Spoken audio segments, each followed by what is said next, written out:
Greetings, YouTubers. Welcome to another episode of Outdoor Enthusiasts Who Play With Their Food.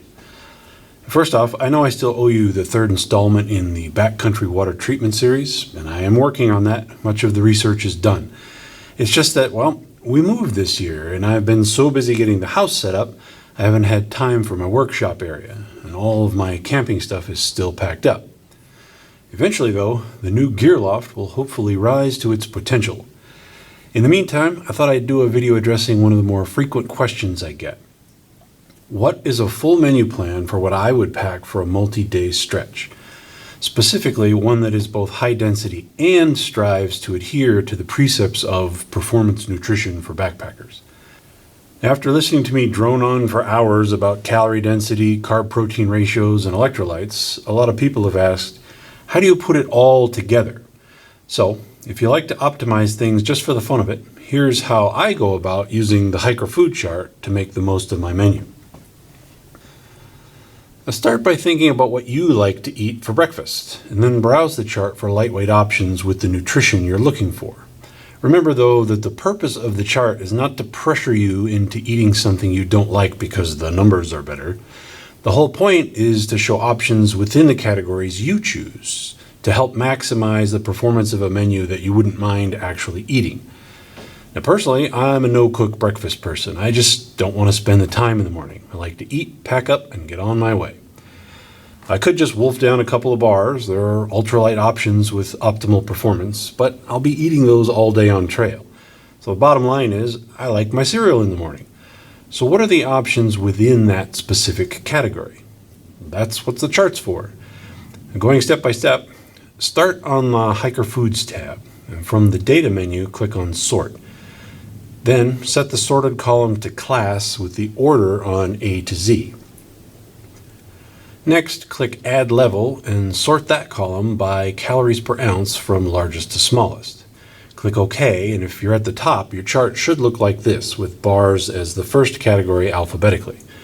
And you can see that within their category, the bars are ordered from highest caloric density to lowest, meaning your lightest weight items are at the top. Now, I was looking for cereal options, and at this point, all I have to do is scroll down to that category and see what looks good. For most people on multi-day trips, your food bag will end up being the heaviest single item in your pack. So, looking to shave weight where there are the most savings to be had, I always check out the lightest options first. And from experience, I know that granolas are the density champs of the cereal world, and among them, these grain-free paleo granolas are the lightest of the light. Well, I like granola just fine. So far, so good. But, as over 177 minutes of video can attest, there's more than just calories per ounce to choosing efficient, effective backpacking food.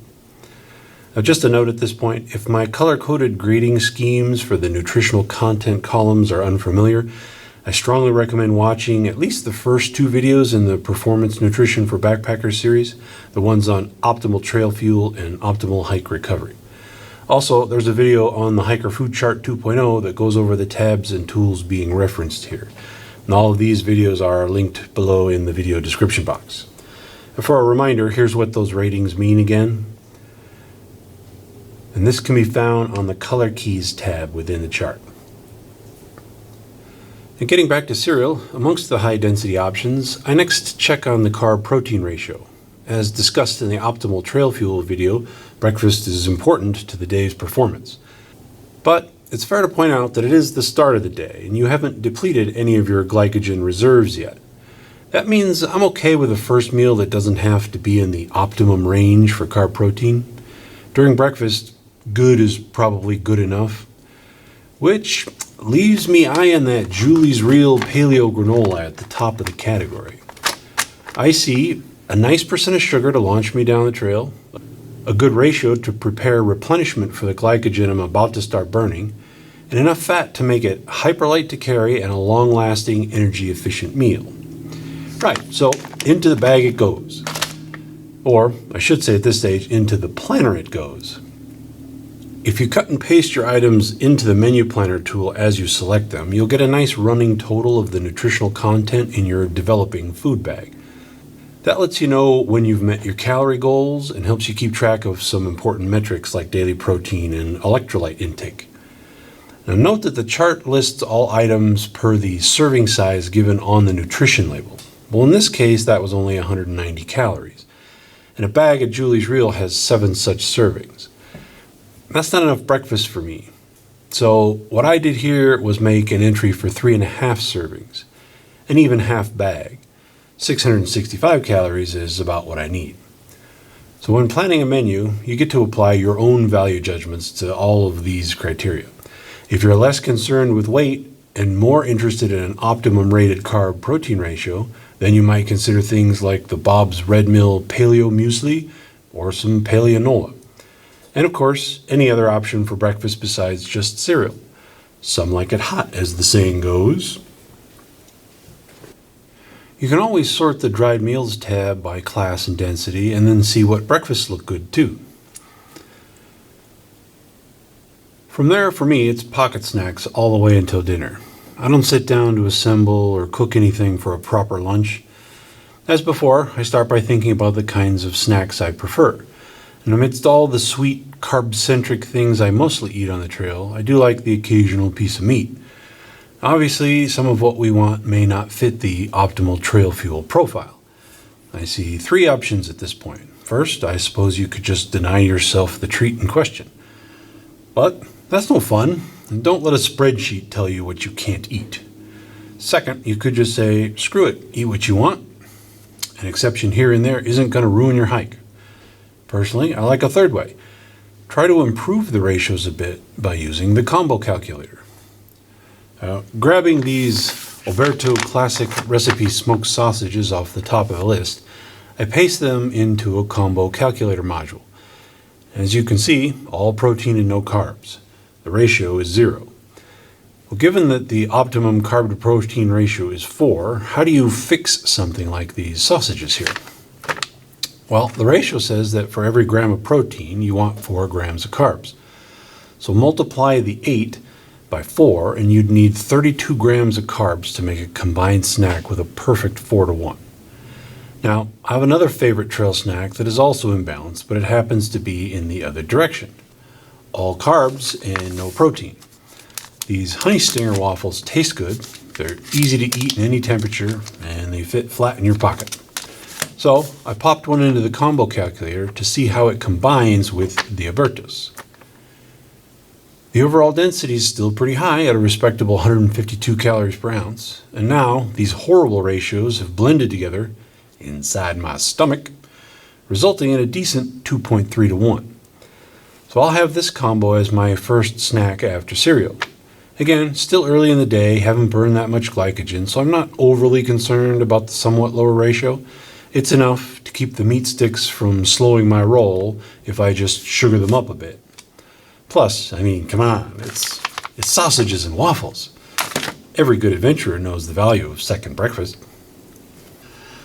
Now that being said, if you're starting from scratch, here's how to use the chart to find a carb companion for that protein pal. Knowing that you're looking for something with a significant amount of carbs and little to no additional protein, the candy section is an obvious place to start. So I still start my search with a sort by class. Cookies and pastries might be other good categories to check. Now, sticking with candy for this example, my second level of sort becomes the carbs column. We were looking for 32 grams of carbs and 0 protein. Well, what do you know? There just happens to be exactly what we're looking for. Starburst fruit chews will pair with the meat sticks to make a perfect 4.0. This brings up what I call the lesson of compromise. If you are single-mindedly pursuing carb-protein ratios, maybe the Starburst is your choice. But at 113 calories per ounce, they're pretty close to heavy. It might be worth it to take the time and consider additional options. Fudge brownie M&Ms are 22 calories per ounce lighter, and their combined ratio is still in the optimum range, but the overall density goes up into the next color. Or maybe this Heath bar looks good. You get to keep the bragging rights for having a combined density that's ultralight, and the ratio is still in the good range. Now, my problem with all these candy options ends up being the sugar percentage. With my waffles, almost half the carbs are complex, and that puts the sugar percent for for the combined snack in the optimum for trail fuel. So it's waffles and sausages added to the menu for me. I'm already at almost 1,000 calories. As mentioned, pocket snacks are my preferred method of on-the-go eats for much of the day. And not surprisingly, bars are something of a go-to. Not only are they easy to pack and easy to eat, they can be easy to plan as well. Just look for what I call the all-in-one options. They're the items with both the density and the nutritional ratios without having to prepare any combos. And again, though, filter these options by what you like to eat. I haven't tried the Heather's Packaroons yet, but I'll probably order some. They make an enticing hyperlight option. A couple of my favorite ultralight choices are the Nature Valley wafers and these viewer-recommended Yes bars. So, into the planner they go, and that'll fuel my feet for another couple of hours. About this time, I generally don't mind having a sit-down break, so I take advantage of the pause to have another combo snack that benefits from just a bit of preparation. The new top spot in cookies belongs to another viewer recommendation, Walker's Shortbread. They make several kinds, but the lightest weight is the pure butter vanilla shortbread, and they are buttery. They make a great treat in the middle of the day. They're carb heavy though, so I prefer to ratio them with some protein. And nut butters often work well in this regard, so I perused some of the hyperlight options looking for a suitable match. Well, to be honest, I was mostly thinking about flavor profiles at this point, but sometimes you get lucky, right? Squirting some Justin's vanilla almond butter between two butter vanilla shortbreads just sounds delicious. Turns out it's also a near perfect combination. It's an ultralight snack with very good fat percentage, optimum sugar content, and the carb-protein ratio is almost a perfect 4.0. And by almost, I mean it's only off by a single gram of carbs. But for that 1 gram, it would be a mathematically precise 24-6, in other words, 4-1. I bring it up because staring too closely at spreadsheet values can lead to numerical myopia. Obsessing over the difference between a ratio of 4.2 and 4.0 can end up being counterproductive to one's ability to plan an effective, efficient menu. Perfect is the enemy of good, especially if the hang-up is over a 1 gram crumb of cookie. Now, I'll get off my soapbox, but just mind the pitfalls of trying to be too digital in an analog world. In any event, vanilla almond butter shortbread cookies sandwiches go on the list. Now, checking on the totals, we're over 1,700 calories so far, and that brings up a good question. How do you know when you've packed enough? Well, calorie needs on trail is a big enough topic to merit its own video, but just for the purposes of the menu planning being discussed here, I set a daily calorie goal of 3,500. I know I burn more than that, but I also know that I can handle the deficit for several days without feeling bad. So, back to planning. I usually know how my day's eating will end. After I'm done hiking, I take my recovery drink, and about an hour later I have dinner, and right before bed, something for dessert. So that food will total between 1,300 and 1,500 calories. So working backwards from 3,500, I know the rest of the day needs to account for a little over 2,000 calories on average. So that means I need a couple more snacks to make this menu work. Well, what else to stuff in the old food sack then? Plenty of people resort to repetition. And there's nothing wrong with that. If you found something that works, just keep pushing that button until dinner time. But I also see and hear a lot of discussion about food fatigue. So in the interest of variety, how about a piece of candy? While a lot of grocery store candy is relatively heavy because it's basically all sugar, dark chocolate can not only be hyperlight, but it can also have some surprisingly good fuel numbers. And I will never, ever get tired of it.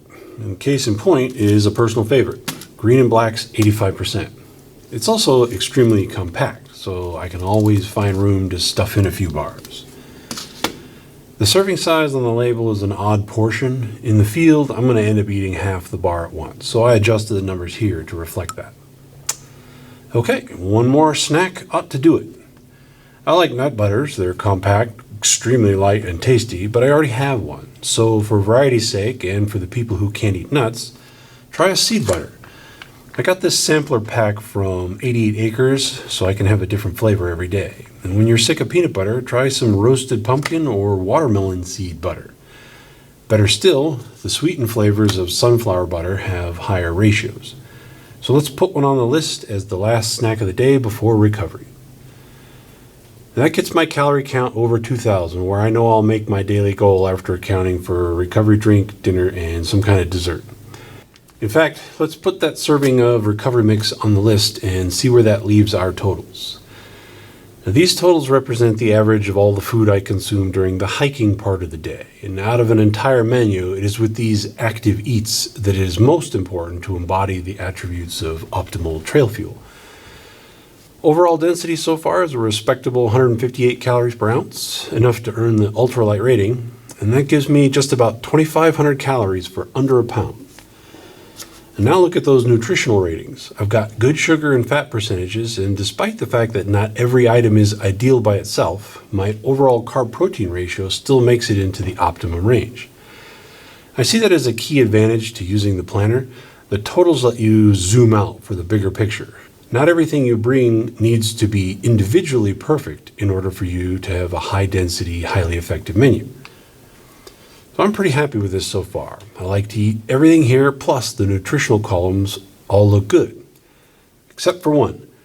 Based on the grams per calorie rate, I'm not even making the recommended daily allowance for sodium. And that's a standard set for people who sit at a desk all day.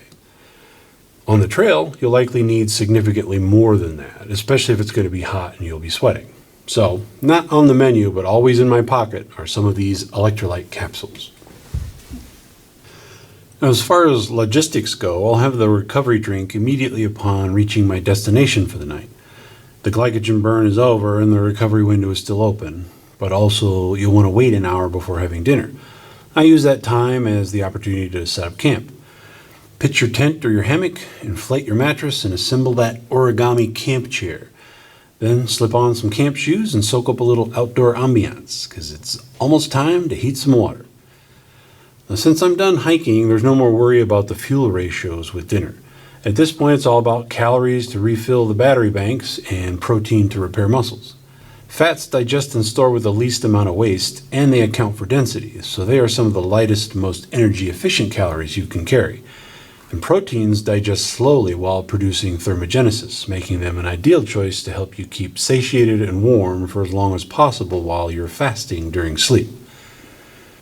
Since dinner is my one hot meal of the day, I'll sort the dried meals tab by class and then density, and then look for entrees that are ultralight and high in protein. My current favorites are 4 of the peak refuel flavors. A side note here, sometimes a little gear skepticism is in order when looking at some of these food labels. You'll see the top density spots here occupied by some new entries to the entrees section, several seemingly hyperlight options, but a closer look reveals some discrepancies in their numbers as reported. Nomad Nutrition makes this Irish shepherd's pie, which they claim is 790 calories from 21 grams of fat, 58 grams of carbs, and 21 grams of protein. Well, since fats are 9 calories per gram and both carbs and protein are 4 calories per gram, we can do the math to see about how many calories there should be. As it turns out, the numbers here don't add up. 21 grams of fat should be 189 calories. 58 carbs work out to 232 calories, and the 21 grams of protein make for another 84 calories. Well, that only comes out to 505 calories, nowhere near the reported 790. So instead of the astonishingly light 224 calories per ounce that the label implies, the computed density is actually 143. And that puts it on the chart right about here. I found the same problem with off-grids meals. Their bison penne pomodoro alleges 780 calories with the following macros. And those calculate out to just 439 actual calories, which would be about 111 calories per ounce.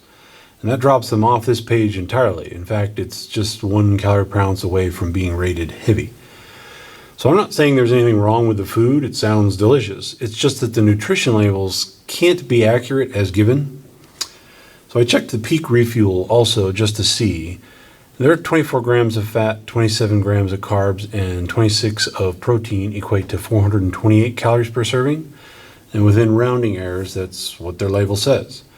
So presently on the chart, that leaves peak refuel with the highest verifiable densities of any dried entrees that I've discovered so far. I enter everybody by the numbers they say, but be aware of the potential for mistakes. So getting back to my own menu, dinner is going to be some chicken Alfredo pasta. I eat the whole pouch, which is 2 servings as listed on the chart. I put it here as a single line item. And after that, all I need is one more high density bar for dessert, and that pushes me over my daily goal of 3,500 calories. So looking at my totals, I'm getting all of that for just 22 ounces, making the overall density an Ultralight 162 calories per ounce. Not bad considering the data available allowed me to do it with very little compromise on preference or taste. So that's one whole day in the bag. Now, for multi-day trips, I keep the same basic format for each and every day. All I do is vary the flavor on some of the items. So looking at a complete menu for day 2, I've still got Julie's Real Granola for cereal. I just swapped in a new flavor, cinnamon vanilla bean. Second breakfast is the same, though Honey Stinger has several flavors of waffles, so you could easily change it up there too. The next couple of bars are the same brand, different flavor. My shortbread cookie sandwiches are the same, but again, Justin's has several flavors of nut butter, so one could extemporize further if desired. The last thing I'll change is dinner. In this case, it's still a peak refuel, but a different entree. As the totals attest, despite these changes, my overall density remains ultralight, and I'm still meeting my 3,500 calorie goal. For day 3, it's just a formula for the most part. Some of the flavors flip-flop, reverting back to those from day 1. Julie's Real, for instance, only has 2 flavors to choose from, at least for now. Now, something you may have noticed, this day's menu is short one item. Because of the substantial variation between entrees, I was able to meet my 3,500 calorie goal in this particular arrangement without one of the yes bars. You could, of course, carry it anyway, bring extra food just in case, but if you're really looking to shave every last ounce, or you're up against a hard volume limit like those imposed by bear canisters, this is just one more advantage of mapping everything in the planner this way. It lets you identify all manner of opportunities for fine-tuning. And day 4 looks a lot like day 2 with a different dinner. And I'm a creature of habit, so I can go on like this for weeks. An 8-day trip, for example, is just going to be 2 iterations of this 4-day menu plan. Okay, so that is the step-by-step for the 3 related questions I see most frequently. How to use the chart, how to put all the videos together when planning, and an actual multi-day backpacking menu to see as an example. The next most popular question that follows is, how many of these highly curated calories can you cram into a canister? Well, there's enough to say about volumetric density and the art of packing to make another whole video, so please stay tuned for that. I hope that helped, and as always, I very much appreciate your time, and thanks for watching.